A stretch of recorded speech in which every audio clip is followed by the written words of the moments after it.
final section, beginning with the socialists. How do you feel the newly elected or re-elected president should address reducing unemployment numbers in the United States? Well, if we look historically at the kinds of things that have actually helped create jobs that were spearheaded by the federal government, New Deal programs are number one on the list of effective programs for that.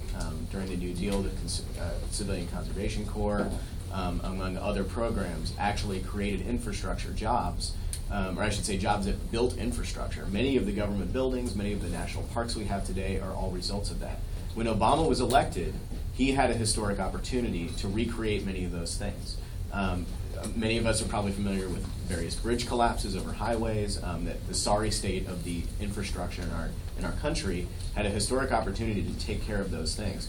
What he ended up doing was pursuing tax cuts as a way to create jobs. And tax cuts have clearly over history not been a way to create jobs.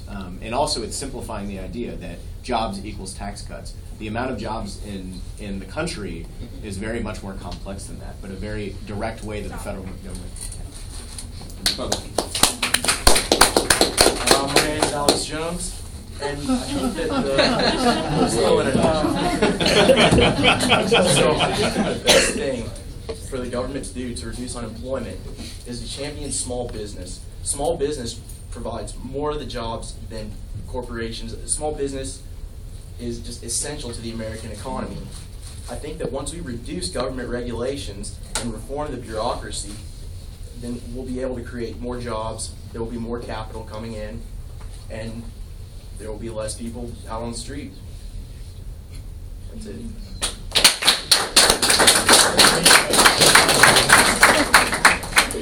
Young Americans for Liberty. After World War II, when all the soldiers who were in various countries came back, there was a huge cry from the Keynesians in power at the moment saying we have to have more government jobs programs because there's going to be massive, rampant unemployment. And then it was believed that this would be worse than the Great Depression, or that the blight that we saw in America would just continue and just plunge. But the other side.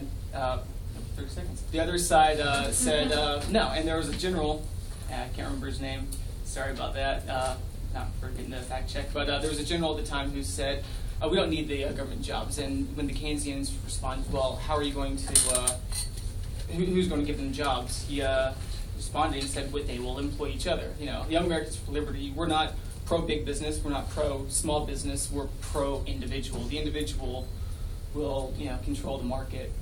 Woo!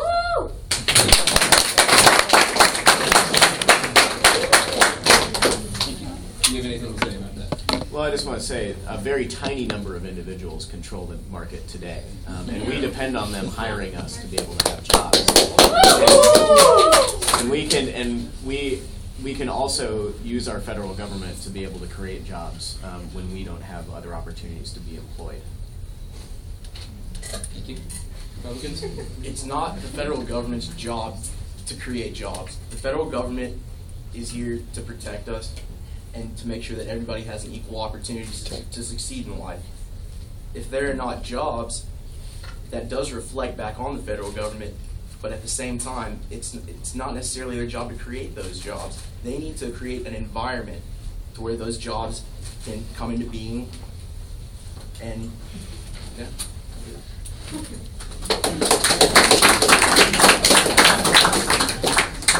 Young Americans? Tell you where I can rebut on that. Pretty much already said. You don't have to. Wait, Can if you want. Yeah, Explain how we don't have a true free market. there you go. Yeah. In a free market, but we don't actually have a free market. It would be nice if we did, but I'm totally in agreement with you that the market isn't as it should be. However, we're opposite on which ends it should go. The market the way it is now should be changed. However, I believe in less involvement by the government as opposed to more. Thank you. Next question. Beginning with the Republicans. What are the best tax policies to have in place regarding China? I believe everybody knows that China is the currency manipulator, and we haven't labeled them as that yet.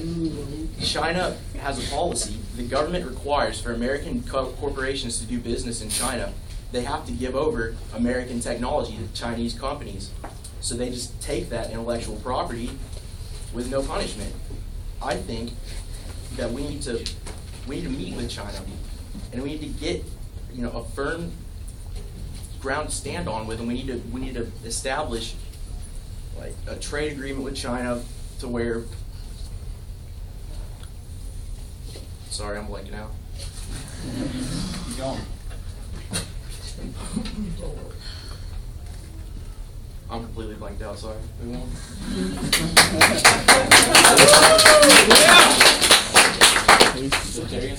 When it comes to China, we believe in free trade. When it comes to shady dealings, then there's illegal activity going on, and that does need to be dealt with. But when you mentioned currency manipulators, one of the worst currency manipulators isn't in China. It's not in any foreign land. The worst currency manipulator is here in our homeland, and that's the Federal Reserve.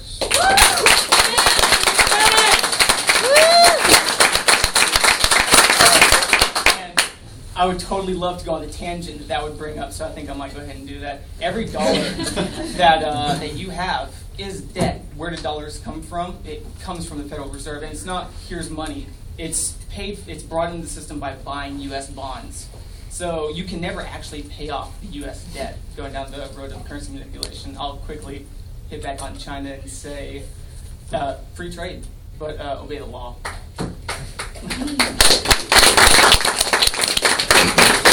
Well, I think that's a great way to talk about the role of the state in the economy.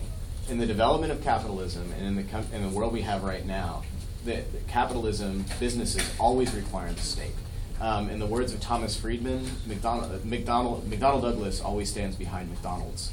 American businesses need the power of the state, one, to enforce imperialism around the world and make the world a safe place to do business, in the words of Smedley Butler, Commandant of the Marine Corps, but also it needs Washington to back the currency.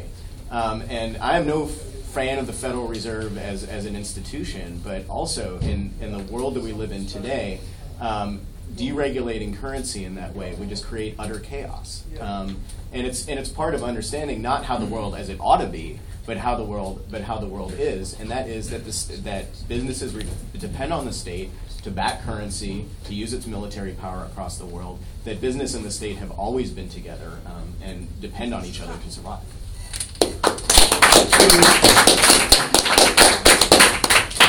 Rebuttal? China is a large economy. It's one of the largest economies in the world. And so obviously we're going to have to trade with them if we want to regrow our American economy and to get the unemployment rate down. So we're just going to have to be stricter on China and make sure that they're practicing fair trade policies just like we do with them. Thank you. Libertarians? Well, we don't have, actual capitalism. We have corporatism, and that is when businesses and the government can mingle with each other and help pass legislation that will favor one business as opposed to another. And what I'm not talking about isn't the deregulation so much so of currency, but it's totally up to it's allowed for the Treasury to maintain currency. And if we were to do that, then we would have a currency that's not a debt-based currency. And that's one of the main things, as I said, why you can't pay off the national debt.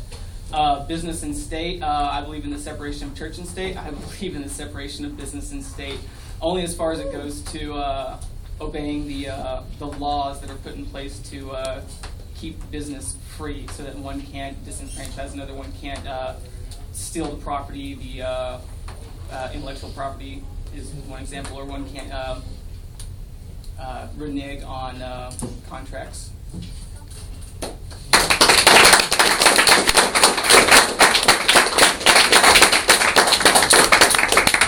Socialists. Did I not already have a rebuttal? You want another one? Don't worry about that. Sorry. It's all good. Okay. The third and final question, starting with the libertarians. Here it goes. It's a long one. Oh, should I take notes? The nation's biggest banks are back to making pre-recession profits. In the last several months, high-ranking economic officials, as well as several former Wall Street titans, have called for breaking up or capping the size of those banks. Do you support such a step? Why or why not? I believe that we need to go Icelandic on the banks, and by that, when Iceland's economy began to tank, they at first took the step of trying to throw money at the dead horse and hope that it would come to life. If I could mix things like that. But anyway, and it didn't happen. So people were crying, "You need more. They're too big to fail." Thankfully, they eventually said, "No, they're not." So if it's too big to fail, then it probably should fail. You get into the area of moral hazard. You know, if you say, "Oh well, we're going to let you continue," then that just shows to other businesses, banks that have been engaging in shading dealings that, oh well, if we get caught or if things go bad, it's okay because the Federal Reserve will just add more and more liquidity into the currency and inflate the currency and just pay us back, and then we'll be just fine. So you can't go down the road of moral hazard. Thank you.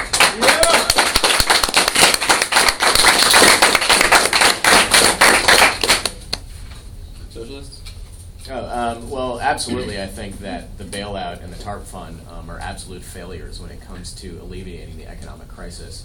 And a big reason for that is that the money was basically made available to the banks on an at-call basis.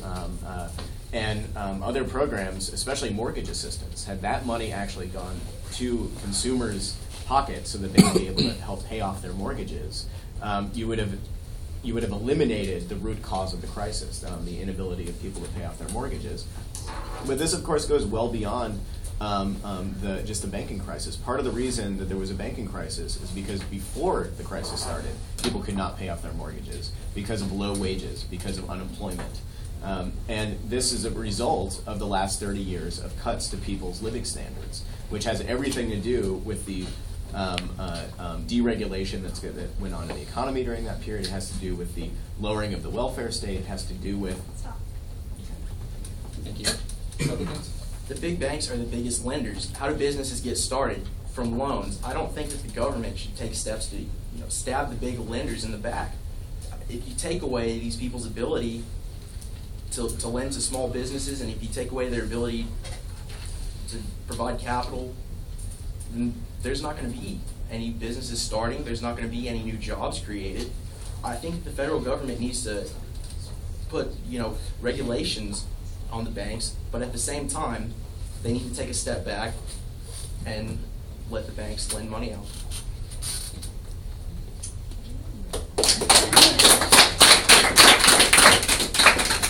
Libertarians, rebuttal. Yeah, it's not. Why couldn't people pay off their mortgages? Well, it's probably because they shouldn't have mortgages. It wasn't due to deregulation. It was due to regulation that was put in place. The Fair Housing Act helped made it so that we wanted more people to have homes. So it gave benefit to the banks who would give poor loans out to people who they knew were high risks. And again, I hate to harp on it, but the Federal Reserve also, if they add liquidity into the market, then the banks have more money to lend out. And then you create what's called malinvestment, also artificially low interest rates. What's supposed to, in theory, regulate interest rates is how much savings in the banks. Because if you have more savings, you have more money to lend out, and then it makes it, you just feel more free to lend it, so you'll lend it with less interest. Unfortunately, we don't have that. We have the Federal Reserve saying, oh, well, we're going to have near zero interest rates, and then just create these bubbles that are always